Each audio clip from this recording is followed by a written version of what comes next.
सबसे पहले ये वीडियो देखो, फिर बात करते हैं कि ये कहानी हकीकत है या सिर्फ ड्रामाई अंदाज में सुनाई गई है। अलाउद्दीन खिलजी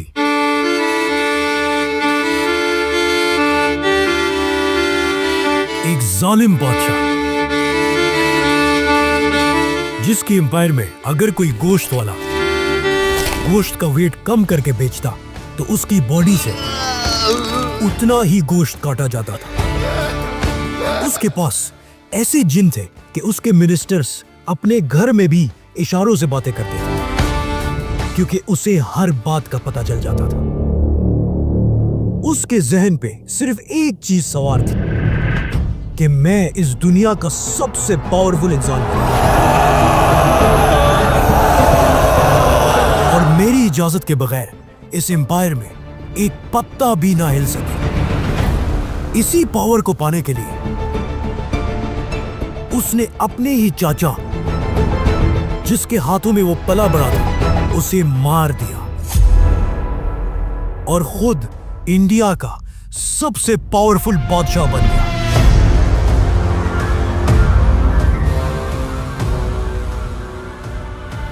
बट वेट, ये सब हुआ कैसे? इंडिया पर एक मुसलमान बादशाह मोहम्मद गौरी की नजर थी और वो किसी तरह भी इंडिया को फतह करना चाहता था। तो उसने इंडिया पर हमले शुरू किए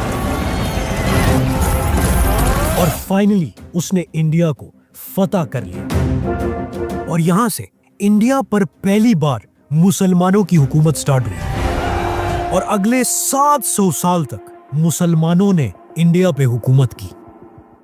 गौरी तो वापस चला गया लेकिन उसने अपने एक गुलाम जनरल को इंडिया का गवर्नर बना दिया। लेकिन जैसे ही गौरी फौत हो गया तो इसी गवर्नर ने इस एम्पायर को तोड़ दिया और इंडिया की पहली मुसलमान हुकूमत को स्टार्ट किया जिसका नाम था ममलूक सल्तनत। इस एम्पायर का सबसे बड़ा चैलेंज मंगोल था और नए लीडर ने मंगोल के डर से फौज को बढ़ाना शुरू किया। इसी टाइम दो भाइयों ने ये फौज ज्वाइन की, जलालुद्दीन और उसका बड़ा भाई। ये दोनों बड़ी तेजी से तरक्की करने लगे। लेकिन एक दिन जलालुद्दीन का बड़ा भाई अचानक मर गया और उसका एक छोटा सा बेटा रह गया जिसको जलालुद्दीन ने ही पालना शुरू किया। और जब वो बड़ा हुआ तो जलालुद्दीन ने अपनी बेटी की शादी उसी से करा दी। इस लड़के का नाम था अलाउद्दीन खिलजी। अलाउद्दीन आराम आराम से अपने चाचा के साथ आर्मी में इन हो गया और उसका चाचा मिनिस्टर ऑफ वॉर बन गया, जिस तरह आज यूएस में मिनिस्टर ऑफ वॉर होता है। लेकिन एक दिन ममलूक एम्पायर का बादशाह माजूर हो गया और उसके 3 साल का बच्चा सुल्तान बन गया और इसी वजह से एम्पायर बहुत कमजोर हो गया। तो जलालुद्दीन ने उसे हटाकर खुद दिल्ली का नया सुल्तान बन गया। लेकिन कहा जाता है कि यहां से अलाउद्दीन खिलजी की जिंदगी का टर्निंग पॉइंट आ गया क्योंकि उसकी बीवी उसे हर टाइम जलील करती रहती थी और कहती थी कि तुम्हारी औकात क्या है, मैं एक शहजादी हूं और तुम एक मामूली से आदमी हो। एक दफा एक इलाका जिसका नाम कारा था, वहां के गवर्नर ने सुल्तान के खिलाफ बगावत कर दी तो सुल्तान ने उसे खत्म करने के लिए अपनी फौज भेजी। जैसे ही अलाउद्दीन को पता चला उसने एक मामूली सा कमांडर बनकर इस फौज को ज्वाइन किया और जैसे ही जंग शुरू हुई तो अलाउद्दीन फ्रंट लाइन पे बहुत ही बहादुरी के साथ लड़ रहा था और अलाउद्दीन की इसी बहादुरी की वजह से सुल्तान वो जंग जीत गया और सुल्तान उससे इतना इंप्रेस हुआ कि उसने अलाउद्दीन को उसी इलाके का गवर्नर बना दिया और कारा का पूरा कंट्रोल अब अलाउद्दीन के हाथ में आ गया। लेकिन वो बहुत टेंशन में था, ना तो उसके पास इतने पैसे थे और ना ही इतनी फौज और घर में भी उसकी कोई इज्जत नहीं थी। तो उसने सुल्तान से बगैर पूछे पास वाले सूबे पर हमला कर दिया और जंग जीत के उसे बहुत ज्यादा सोना और पैसा मिल गया। जैसे ही सुल्तान को पता चला, उसने एक बहुत बड़ी फौज कारा की तरफ रवाना कर दी। और अब अलाउद्दीन को पता था कि उसकी खैर नहीं है, क्योंकि सुल्तान उसे इस बार कभी माफ नहीं करेगा। लेकिन जब सुल्तान इतनी बड़ी फौज को लेकर नजदीक पहुंचा, तो अलाउद्दीन ने उनसे मिलने अपने भाई को भेजा और उसे कन्विंस किया कि अलाउद्दीन अपनी हरकत पर बहुत ज्यादा शर्मिंदा है और अगर आप उससे नहीं मिले तो वो सुसाइड कर ले। इस बात पर सुल्तान ने अपनी फौज से कहा कि आप पीछे से आ जाओ और खुद कश्ती में अलाउद्दीन से मिलने चला गया। जैसे ही वो वहां पहुंचा तो अलाउद्दीन उसके पैरों में गिर गया। उसने अलाउद्दीन को उठाया और माफ करके गले लगाया। लेकिन यही सिग्नल था, अचानक पीछे से एक फौजी ने सुल्तान पर हमला कर दिया, जिससे सुल्तान जख्मी हो गया और कश्ती की तरफ भागने लगा। ओ जालिम, ये क्या किया तुमने? जैसे ही वो भागने लगा, एक दूसरे फौजी ने उस पर हमला किया और उसे मार दिया और लोगों में खौफ फैलाने के लिए उसका सर काट के पूरे इलाके में फिराया गया। और यहां से अलाउद्दीन ने अपने आप को इंडिया का नया सुल्तान डिक्लेयर किया।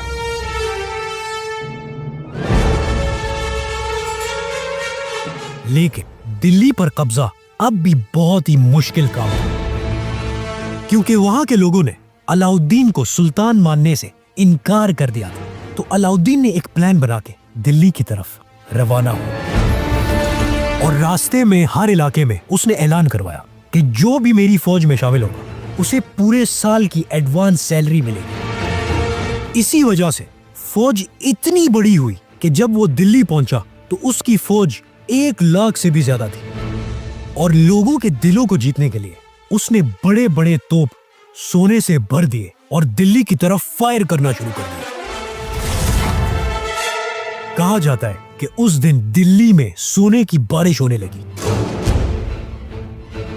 और इसी वजह से लोग सुल्तान के मरने का गम भूल गए और दिल्ली की आधी फौज खुद जाके अलाउद्दीन की फौज में शामिल हो गई और बड़ी आसानी से दिल्ली का नया सुल्तान अलाउद्दीन खिलजी बन गया। अब जब अलाउद्दीन इंडिया का सबसे बड़ा बादशाह बन गया था और दिल्ली फुल अमीर हो चुका था और लोग खुशियां मना रहे थे, इसी टाइम अलाउद्दीन खिलजी की जिंदगी का सबसे खतरनाक चैलेंज सामने आ गया। उस वक्त की दुनिया की सुपर पावर छोटी आंखों वाले वो इतने स्पीड जाते थे, जब वो किसी फौज में घुस जाते तो उसे तबाह बर्बाद कर देते। उनकी जिंदगी का सिर्फ एक गोल था कि जितनी बड़ी जीत उतना बड़ा खोपड़ियों का मीनार। और ये थे मंगोल्स।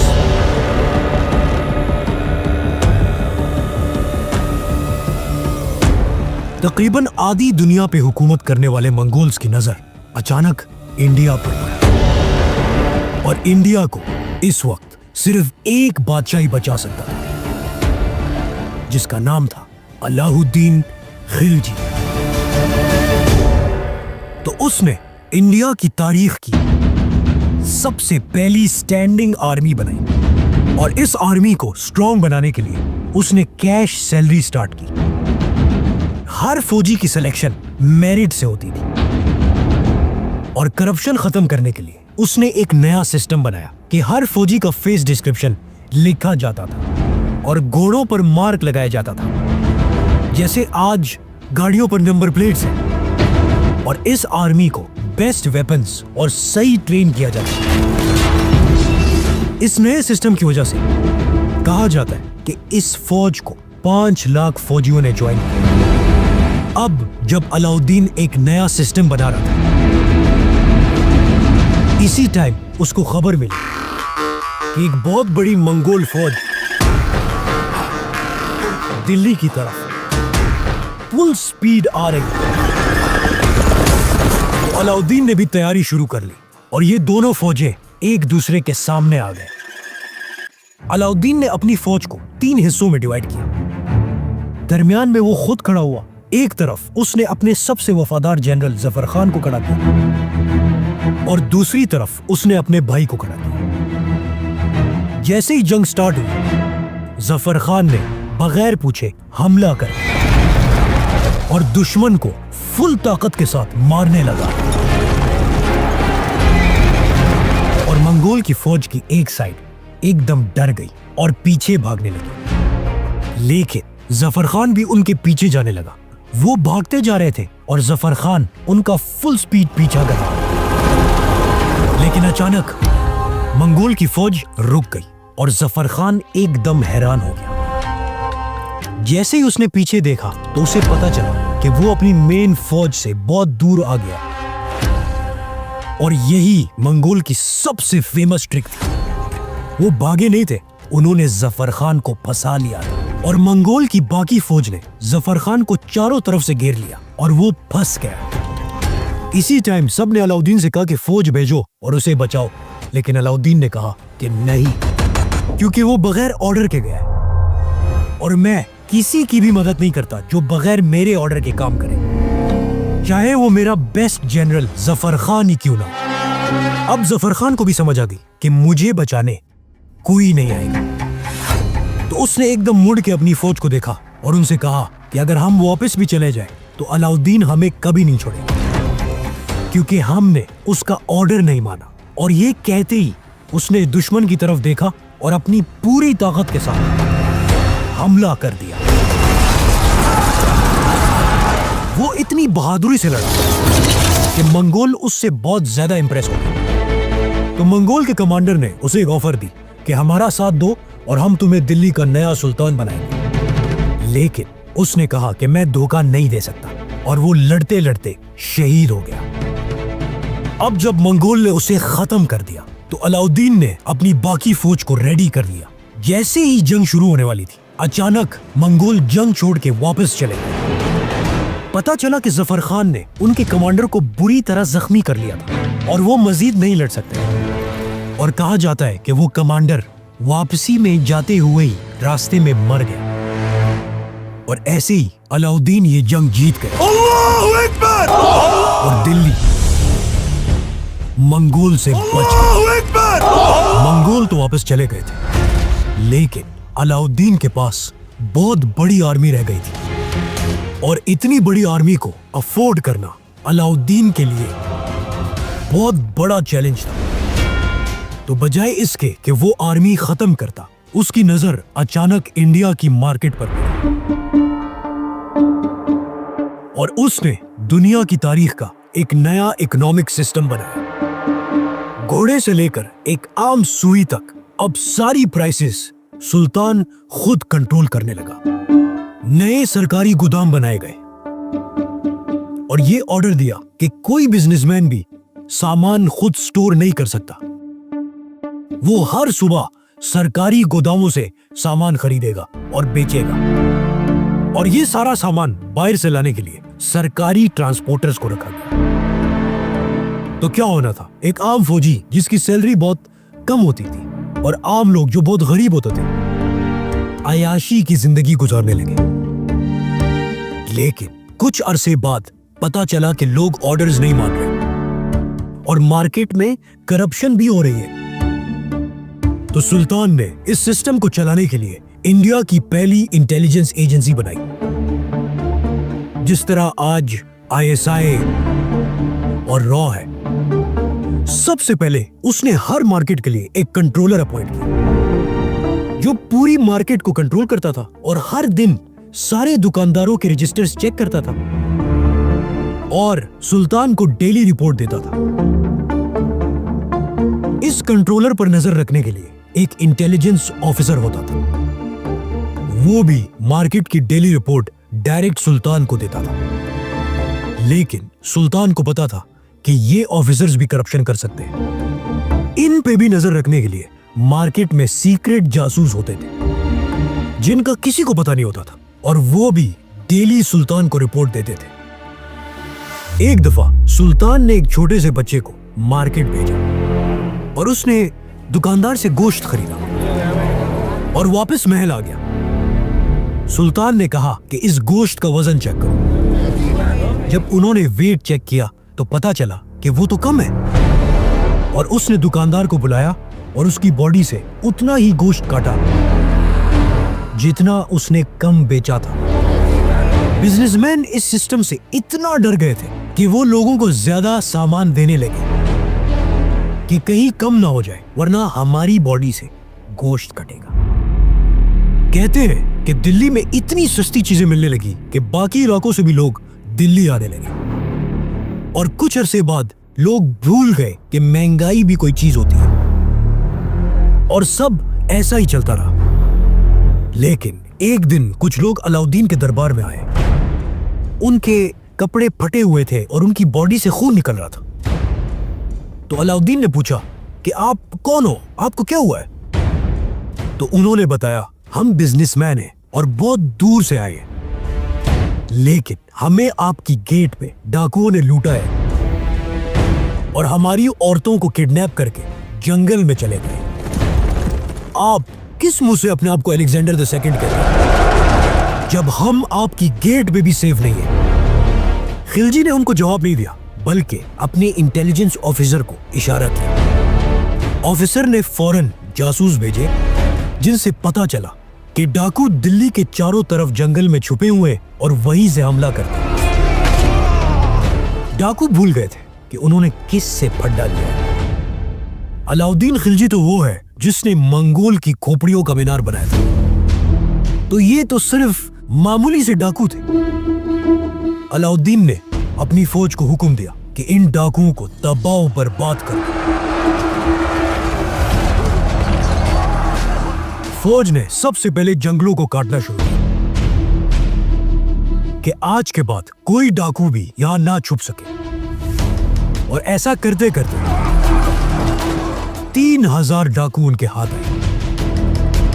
फौज ने 3000 डाकुओं के सर काटे और उनकी बॉडी को सारे रास्तों पे लटकाया गया। इस खबर से बाकी क्रिमिनल्स इतने डर गए कि कहा जाता है कि उन्होंने चोरी छोड़कर मजदूरी शुरू की, क्योंकि खिलजी के दौर में डाका मारना सुसाइड करने के बराबर था। और उसने हुक्म दिया कि हर 10 मील पर एक चेक पोस्ट होगा जहां पे पुलिस खड़ी होगी, और पुलिस की सैलरी बढ़ा दी। अगर वो रिश्वत लेता या उसके इलाके में कोई क्राइम होता तो वही ऑफिसर जिम्मेदार होता था, और उसे अपनी जेब से पैसे भी देने होते थे। और अगर वो ऑफिसर लोगों को इंसाफ नहीं देता था तो उसको सबके सामने जलील किया जाता था, और फिर सबके सामने उसकी बॉडी से चमड़ा निकाल दिया जाता था। इन खतरनाक सजाओं की वजह से ऑफिसर्स इतने डर गए थे कि वो रात को खुद रास्तों पे फिरते थे। अगर उनको कोई डंडा भी मिलता था वो भी उठा के सेव करते थे, ताकि अगर किसी ने इस पे भी शिकायत लगाई तो उन्हीं ऑफिसर्स को सजा मिले। और कहा जाता है कि इतना अमन आ गया था कि एक लड़की अगर अपने सर पे सोने का टोकरा लेके रास्ते पे जाती थी तो उसकी तरफ कोई आंख भी उठा के नहीं देख सकता था। इस नए सिस्टम से बहुत ज्यादा अमन और खुशहाली आ गई थी। एक दिन अलाउद्दीन शिकार पे गया था। इतने में वो शिकार करते हुए अपने गार्ड से थोड़ा दूर चला गया। अचानक उस पर तीरों की बारिश होने लगी, जिसकी वजह से अलाउद्दीन जख्मी होकर गिर गया। यह हरकत उसके भाई के बेटे ने की थी। वो सीधा फौज के पास गया और उन्हें कहा कि अलाउद्दीन मर गया है और मैं हूं आपका नया सुल्तान। लेकिन फौज ने उसे कहा कि हम तब तक नहीं मानेंगे जब तक तुम अलाउद्दीन का सर हमें नहीं दिखाते। अचानक उन्होंने पहाड़ की तरफ देखा तो अलाउद्दीन ने एकदम अपना हाथ उठाया और उनको पता चल गया कि अलाउद्दीन जिंदा है। तो क्या होना था, अलाउद्दीन ने इस बागी के सारे खानदान का नामो निशान मिटाया। लेकिन इसकी वजह से अलाउद्दीन बहुत डिस्टर्ब हो गया था और उसने अपने जासूसों से पता करवाया कि इतने डर के बावजूद भी लोग बगावत कैसे कर लेते हैं। उन्होंने बताया कि असल में एक तो लोग जब शराब पीने के लिए जमा होते हैं तो आपस में आपके खिलाफ साजिश करते हैं, अलाउद्दीन ने हुक्म दिया कि आज के बाद पूरे इंडिया में शराब बैन होगी। और कहा जाता है कि उस दिन इतना शराब फेंका गया कि रास्ते कीचड़ से भर गए थे। दूसरी वजह उन्होंने ये बताई कि प्रोस्टिट्यूशन मतलब जिस्म फरोशी। अलाउद्दीन ने एकदम हुक्म दिया कि इन सब औरतों की शादी कराओ और जिसने भी जिना किया तो उसे नामर्द बनाया जाएगा। तीसरा रीजन उन्होंने ये बताया कि अमीर लोग एक दूसरों में शादियां करके पावरफुल बन जाते हैं। तो अलाउद्दीन ने हुक्म दिया कि आज के बाद मेरी इजाजत के बगैर ना तो कोई शादी होगी, ना कोई दावत होगी और ना ही कोई गैदरिंग होगी। और यहां से अलाउद्दीन ने अपने जासूसों को इतना बढ़ा दिया कि लोगों के घर की हर बात अलाउद्दीन को पता चल जाती थी और सब इतना डर गए थे कि उनको लगता था कि अलाउद्दीन के पास जिन है, जिसकी वजह से उसे घर के अंदर की बातें भी पता चल जाती है। ये इतना सख्त सिस्टम था कि कोई पत्ता भी सुल्तान की इजाजत के बगैर नहीं हिल सकता था। इसी वजह से अलाउद्दीन के पास पूरी एम्पायर का कंट्रोल आ गया और पहली बार मुसलमानों ने अलाउद्दीन की बादशाहत में साउथ इंडिया को भी फतह कर लिया।